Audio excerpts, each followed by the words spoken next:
إن الصلاة تنهى عن الفحشاء والمنکر کے بغیر اس کی زندگی گزار دی، جو اللہ نہیں چاہتا ایسی زندگی گزار دی تو ناکامی ہے، ناکامرانی ہے، ناکامیابی ہے۔ اللہ تعالیٰ نے انسان کو پیدا کیا، اپنی عبادت کے لیے پیدا کیا۔ اللہ تعالیٰ نے، اللہ ایک تھے، وحدہ لا شریک تھے، کوئی انسان نہیں تھا، دنیا نہیں تھی، جنت نہیں تھی، جہنم نہیں تھی، دنیا میں یہ زمین نہیں تھی، آسمان نہیں تھا، یہ پھل پھول پودے، لکڑیاں، خشک لکڑیاں، تر لکڑیاں، یہ خوشبو دیتے پھول، ایسا کوئی بھی نظارہ دنیا میں نہیں تھا۔ پھر اللہ تعالیٰ نے یہ آسمان بنائے، 7 آسمان بنائے، 7 زمینیں بنائی، اور اس کے بعد اللہ نے انسان کی تخلیق فرمائی۔ اگر اللہ چاہتے تو انسان کو پیدا ہی نہ کرتے۔ اللہ کی عبادت کرنے والے لاتعداد فرشتے موجود تھے جو اللہ کی عبادت کر سکتے تھے، مگر اللہ کی عبادت، مگر اللہ نے اپنی عبادت کے لیے انسان کو پیدا کیا۔ اللہ نے ایک دنیا بنائی، خوبصورت دنیا بنائی۔ اس دنیا میں اللہ تعالیٰ نے پانی کے اوپر زمین کو کھڑا کر دیا۔ اللہ نے اپنے حکم سے کیا۔ اور اللہ کی محبت دل میں کس طریقے سے آتی ہے؟ اللہ کی محبت دل میں ایسے آتی ہے کہ انسان اپنے آپ کو اللہ کا تابع کر لے، اپنے ساتھ ایک عہد کر لے کہ میں نے اللہ کا ہونا ہے اور اللہ کو اپنا بنانا ہے، اللہ کے احکامات پر چلنا ہے، اور محمد رسول اللہ صلی اللہ علیہ وسلم کے سنتوں کو پورا کرنا ہے، اور محمد الرسول اللہ صلی اللہ علیہ وسلم کے صحابہ کرام رضوان اللہ تعالی علیہم اجمعین کی نقش قدم پر چلنا ہے، اور تابعین رحمہ اللہ تعالی علیہم اجمعین کے نقش قدم پر چلنا ہے، تابعین، تبع تابعین اور علماء کے ساتھ چلنا ہے، علماء کے مد مقابل نہیں آنا، بلکہ علماء کے ساتھ کھڑا ہونا،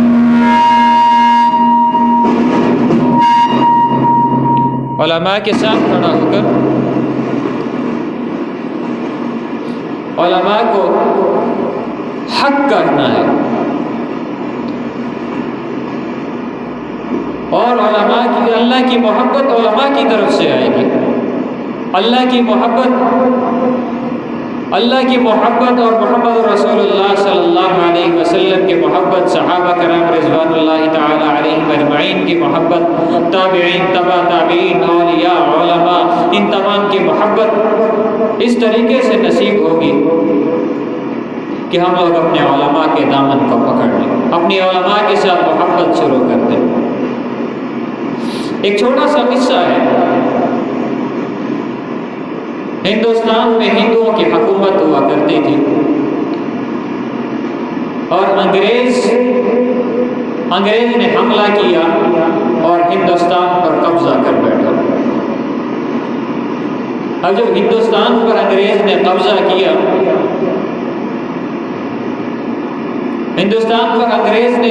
کیا، اور وہاں راج کرنے لگا، اور وہاں پہ ایک انگریز گورنر تھا جسے یہ شوق تھا کہ میں دنیا کی ہر زبان جان لوں، دنیا کی ہر زبان مجھے آتی ہے، میں ہر زبان میں عبور حاصل کروں۔ مگر جب وہ سیکھنا چاہ رہا تھا تو سیکھ نہ سکا، کہ ضعیف تھا، ذوق کا مارا تھا، اور ذوق نے اسے کچھ سیکھنے نہیں دیا۔ جو بھی یاد کرتا یاد نہ ہوتا، حافظہ کمزور ہو گیا ذوف کی وجہ سے۔ اب جب ذوف کی وجہ سے حافظہ کمزور ہوا، اس کی ایک بیٹی تھی، اکلوتی بیٹی تھی، اس نے یہ سوچا کہ یہی شوق اپنی بیٹی پر پورا کروں گا۔ بیٹی کو تیار کیا، وہ شوق اجاگر کروایا کہ یہ شوق میں رکھتا تھا، اب میری بیٹی یہی شوق تو نے پورا کرنا ہے۔ اب وہ انگریز گورنر اپنی بیٹی کو اکساتا رہا، بیٹی تیار ہو گئی، بیٹی نے کہا کہ میں فارسی سیکھنا چاہتی ہوں۔ فارسی میں عبور مسلمانوں کو تھا، اس نے تلاش کیا کہ ایسا کون سا شخص ہو جو فارسی میں ماہر ہو اور میری بیٹی کو فارسی سکھا دے۔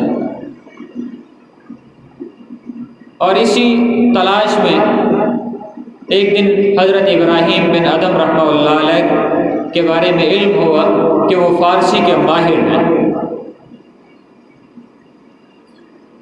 اب اس انگریز نے حضرت ابراہیم بن ادم رحمہ اللہ علیہ سے رابطہ کیا اور کہا کہ میری بیٹی کو تعلیم دو فارسی کی، اور فارسی سکھاؤ اسے، فارسی بول چال سکھاؤ اسے۔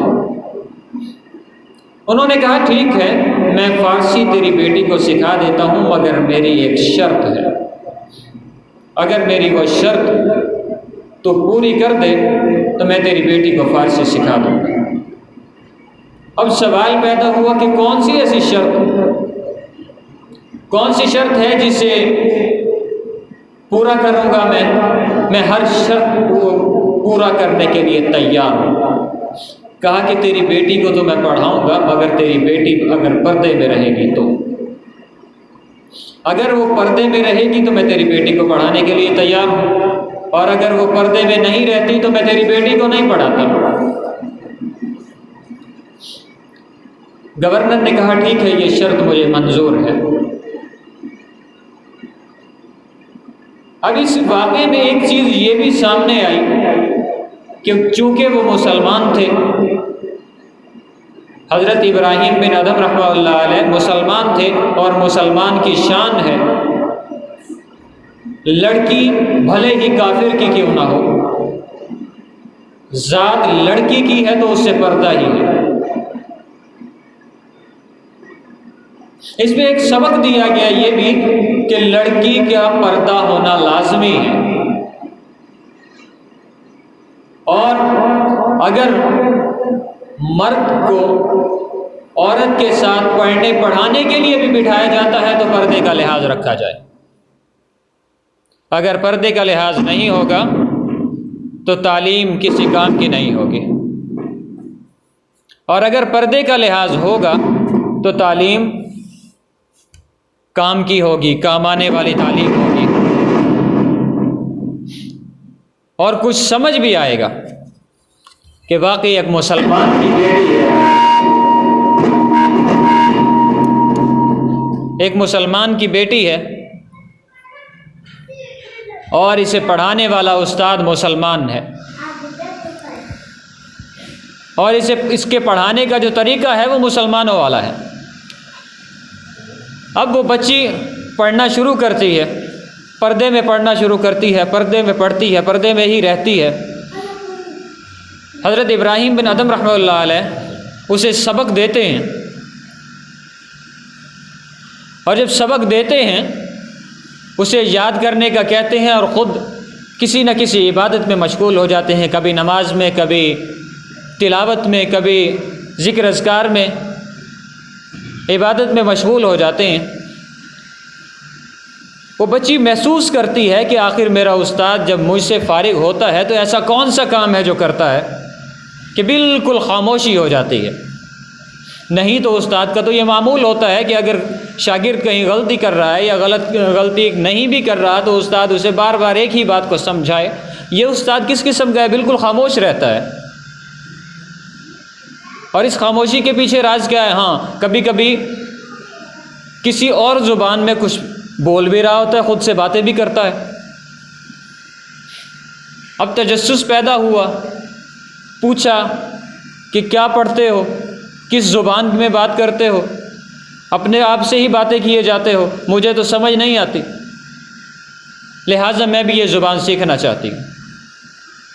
حضرت ابراہیم بن ادم رحمہ اللہ علیہ کہتے ہیں کہ یہ زبان میں تجھے نہیں سکھاؤں گا، مجھے تیرے والد نے یہ کہا ہے کہ اسے فارسی سکھا، یہ عربی ہے اور عربی میں تجھے نہیں سکھا سکتا۔ کہا کہ نہیں، میں اپنے والد کو نہیں بتاؤں گی، میرے والد سے مخفی رہے گا، مجھے عربی سکھاؤ۔ اور یہ جو قرآن پاک کی آیات آپ پڑھتے ہو نا، یہ ساری قرآن پاک کی آیات مجھے سکھاؤ، میں سیکھنا چاہتی ہوں۔ عہد کر لیتی ہے کہ میں یہ بات کسی کو نہیں بتاؤں گی۔ جب وہ عہد کر لیتی ہے، عہد کرنے کے بعد حضرت ابراہیم بن ادم رحمہ اللہ علیہ عربی بھی سکھاتے ہیں اور قرآن پاک کی آیات بھی سکھاتے ہیں۔ وہ بچی قرآن پاک کی آیات سیکھ جاتی ہے۔ اب دیکھیے کہ اللہ سے محبت کس طریقے سے اس بچی کے دل میں آ رہی ہے۔ اللہ کی محبت، اس کے رسول کی محبت اور اسلام کی محبت دھیرے دھیرے کر کے، جیسے اس نے سننا شروع کیا کہ عربی پڑھی جا رہی ہے، خاموشی ہو رہی ہے، نہ جانے کیا کر رہے ہیں، جیسے سنتی گئی ویسے امنگ پیدا ہوتی گئی، کہ تجسس پیدا ہوا کہ آخر ایسی کون سی زبان ہے۔ وہ زبان بھی سیکھ لی، اس زبان کی کتاب قرآن پاک کو بھی سیکھ لیا۔ اب چھپ چھپ کے اس کی تلاوت کرنے لگی اور وہ محبت بڑھنے لگی۔ پھر پوچھا کہ خاموشی کیوں ہوتی ہے، اس وقت کیا کرتے ہو؟ جواب ملا کہ میں نماز ادا کرتا ہوں۔ کہا کہ میں وہ بھی سیکھنا چاہتی ہوں، مجھے اس کا بھی طریقہ بتاؤ کہ وہ کس طریقے سے آپ پڑھتے ہو۔ کہا کہ نہیں، اگر میں یہ سکھا دوں گا، یہ تو ہر اذان کے بعد نماز پڑھنی ہوتی ہے، جیسے ہی اذان ہوگی تو نماز پڑھے گی، تیرے والدین کو پتہ چل جائے گا اور وہ اسے اچھا محسوس نہیں کریں گے۔ کہنے لگی نہیں، میں اس چیز کا بھی عہد لیتی ہوں، اس چیز کا بھی عہد لیتی ہوں کہ میں اپنے والدین سے مخفی رکھ کے نماز پڑھا کروں گی، آپ مجھے نماز پڑھنا سکھاؤ۔ اب وہ نماز پڑھنا بھی سکھا دیتے ہیں، بتا دیتے ہیں کہ اس طریقے پہ اگر تو پڑھے گی تو تیری نماز ادا ہوگی۔ اسے پاک رہنا بھی سکھا دیتے ہیں، اسے مسلمانوں کے تمام طریقے بتلا دیتے ہیں۔ جیسے ہی اذان ہوتی ہے وہ بچی جلدی جلدی اپنے سر پر دوپٹہ لیتی ہے، کمرے میں بند ہو جاتی ہے، وضو کرتی ہے، نماز ادا کرتی ہے۔ اسی طریقے سے یہ سلسلہ چلتا رہتا ہے، وہ فارسی سیکھ جاتی ہے۔ استاد صاحب پڑھانا چھوڑ دیتے ہیں، کچھ عرصے کے بعد اس بچی کی طبیعت خراب ہونے لگ جاتی ہے، اور اس حد تک خراب ہوتی ہے کہ وہ مرض الموت میں مبتلا ہو جاتی ہے۔ اب جب وہ مرض الموت میں مبتلا ہوتی ہے تو اپنے استاد کو بلاتی ہے اور کہتی ہے کہ میں اپنے استاد سے ملاقات کرنا چاہتی ہوں۔ جواب ملتا ہے کہ تیرا استاد تو پردہ کرتا ہے۔ وہ کہتا ہے کہ پردے میں بچی کو بٹھا کے پھر مجھ سے بات کرو۔ اب تیری حالت یہ ہے، اسے پردے میں کس طریقے سے بٹھائیں؟ تو بچی کہتی ہے کہ بے شک پردہ کرتا ہے، مجھے پردے میں ہی بات کرنی ہے، بات کرنا لازمی ہے، اور میں اپنے استاد سے تنہائی میں بات کرنا چاہتی ہوں۔ وہ اپنے استاد سے بات کرتی ہے، کہتی ہے کہ اگر اس حالت میں میری موت ہو جائے تو مجھے مسلمانوں کے قبرستان میں دفن کرنا، مجھے گرجا گھر میں دفن نہیں ہونا۔ میں ایک عیسائی کی بیٹی ہوں اور مجھے کسی گرجا گھر میں دفن نہیں ہونا۔ آپ کی مہربانی ہوگی، ذرا نوازی ہوگی کہ آپ مجھے مسلمانوں کے قبرستان میں دفن کریں گے۔ ابراہیم بن ادم رحمہ اللہ علیہ فرماتے ہیں کہ میں تجھے کیسے اس قبرستان میں دفن کر سکتا ہوں، تیرا اتنا بڑا خاندان وہ تیرے سر پر ہوگا، مجھے تو کوئی حق نہیں ہوگا تیرے قریب آنے کا۔ وہ بچی کہتی ہے نہیں، مجھ سے وعدہ کرو کہ آپ مجھے مسلمانوں کے قبرستان میں دفن کریں گے۔ ابراہیم بن ادم رحمہ اللہ علیہ وعدہ کر لیتے ہیں اور واپس آ کے چند دوست احباب سے مشورہ کرتے ہیں۔ بچی فوت ہو جاتی ہے، اسے قبر میں دفن کر دیا جاتا ہے، گرجا گھر میں دفن کر دیا جاتا ہے۔ اس کی قبر کی نشاندہی کی جاتی ہے اور اس کی قبر کو کھولنے کی تیاری کی جاتی ہے کہ رات کے کسی پہر اس قبر کو کھولیں گے اور اس بچی کو یہاں سے نکال کے مسلمانوں کے قبرستان میں دفن کر دیں گے۔ اب رات کو جب قبرستان میں جا کر قبر کھودتے ہیں، وہاں نظارہ دیکھتے ہیں، حیرت زدہ ہوتے ہیں، آنکھیں پھٹی کی پھٹی رہ جاتی ہیں کہ وہاں بچی ہے ہی نہیں۔ وہاں تو وہ بچی ہے ہی نہیں، پتہ نہیں کہاں چلی گئی، کہاں غائب ہو گئی۔ اب ان لوگوں میں ایک شخص ایسا ہوتا ہے جو اس جگہ پہ اس بچی کی جگہ جو دوسرا مردہ وہاں پایا جاتا ہے وہ ایک مرد ہوتا ہے، ایک مرد کی لاش وہاں ملتی ہے۔ اس لاش کو ایک شخص پہچان جاتا ہے کہ یہ فلاں بن فلاں ہے۔ اب پریشان ہوتے ہیں کہ اگر یہ فلاں ہے تو اس کا پتہ کرو یہ یہاں پہنچا کیسے؟ پتہ کیا جاتا ہے، ہاں وہ بھی فلاں دن کو اس کا بھی انتقال ہوا اور اس بچی کا بھی اسی دن ہی انتقال ہوا، اس بچی کی بھی قبر بنائی گئی گرجا گھر میں، اس بچی کی قبر بنائی، اس شخص کی قبر بنائی گئی مسلمانوں کے قبرستان میں۔ اب وہ شخص گرجا گھر میں پایا جاتا ہے اور یہ بچی غائب ہے۔ وہاں جا کر اس کی قبر کو کھود کر دیکھتے ہیں تو وہاں پہ کسی عربی کی لاش ملتی ہے۔ اب اور زیادہ پریشان کہ اگر وہ اس قبر میں آتی تو سمجھ آتا تھا کہ مسلمانوں کا قبرستان ہے، یہاں پہ ایک عربی پایا جاتا ہے۔ اب وہ اسی تگ و دو میں لگ جاتے ہیں کہ چند دن گزر جاتے ہیں۔ ایک رات ابراہیم بن ادم رحمہ اللہ علیہ خواب میں دیکھتے ہیں کہ وہی بچی بڑے خوبصورت لباس میں، بڑی خوبصورت خوشبوؤں میں اور سامنے آتی ہے۔ پوچھا جاتا ہے کہ تیرے ساتھ کیا معاملہ ہوا؟ میں تو گیا تھا تیری قبر کو کھود کر تجھے نکال کے مسلمانوں کے قبرستان میں دفن کرنے کے لیے، لیکن تو وہاں تھی نہیں۔ جواب ملتا ہے کہ استاد محترم، میں قبرستان میں تو دفن کی گئی تھی، عیسائیوں کے قبرستان میں، وہاں جب دفن کیا گیا تو نورانی لباس میں بڑے ہی خوبصورت خوشبو لگائے ہوئے چند لوگ ایک جماعت کی صورت میں آئے اور مجھے وہاں سے لے کر جنت البقیع میں لے آئے۔ اب وہ عربی جس کی لاش مسلمانوں کے قبرستان میں ملی، اس کے بارے میں تحقیق کی تو پتہ چلا کہ یہ عربی وہ ہے جو تھا تو عرب کے قبرستان میں دفن کیا گیا تھا، مگر اسے ہندوستان کے مسلمانوں کے طریقے بہت زیادہ پسند تھے، ہندوستان میں رہنا چاہتا تھا، ہندوستانیوں کے ساتھ اپنی زندگی کو گزارنا چاہتا تھا۔ وہ بڑے پریشان ہوئے کہ یہ ہندوستان میں رہنا چاہتا تھا، اللہ نے اسے ہندوستان کے قبرستان میں پہنچا دیا۔ اب وہ جو عربی کی جس قبر میں پایا گیا تھا اس قبر والے کا پتہ کیا تو پتہ چلا کہ وہ عیسائیوں کے طریقوں پہ اپنی زندگی کو گزارنا چاہتا تھا، عیسائیوں کا طور طریقہ اپنانا چاہتا تھا، عیسائیوں والا لباس اپنانا چاہتا تھا، عیسائیوں کا رہن سہن اپنانا چاہتا تھا۔ اسے مسلمانوں میں اتنی دلچسپی نہیں تھی جتنی عیسائیوں میں تھی، اس لیے اللہ تعالیٰ نے وہاں پر پہنچا دیا۔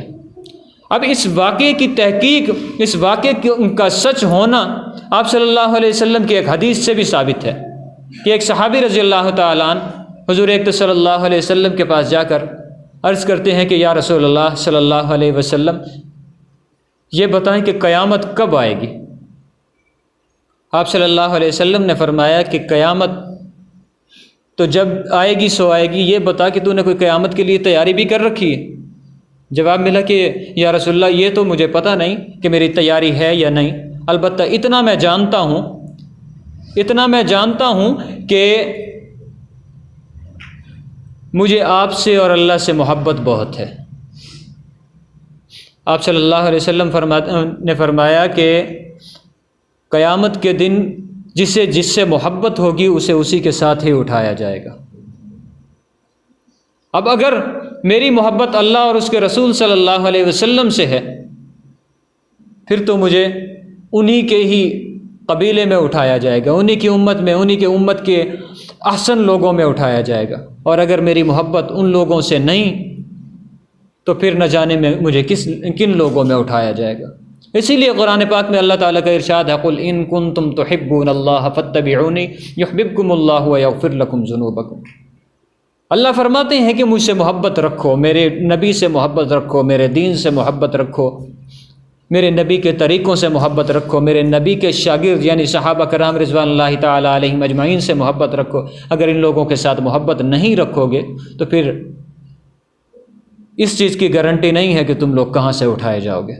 اللہ تعالیٰ مجھے اور آپ کو اپنے محبوب صلی اللہ علیہ وسلم کی، صحابہ کرام رضوان اللہ تعالیٰ علیہم اجمعین اور ائمہ کرام رحمہ اللہ تعالیٰ علیہم اجمعین، تابعین، تبع تابعین، اولیاء علماء سے محبت نصیب فرمائے۔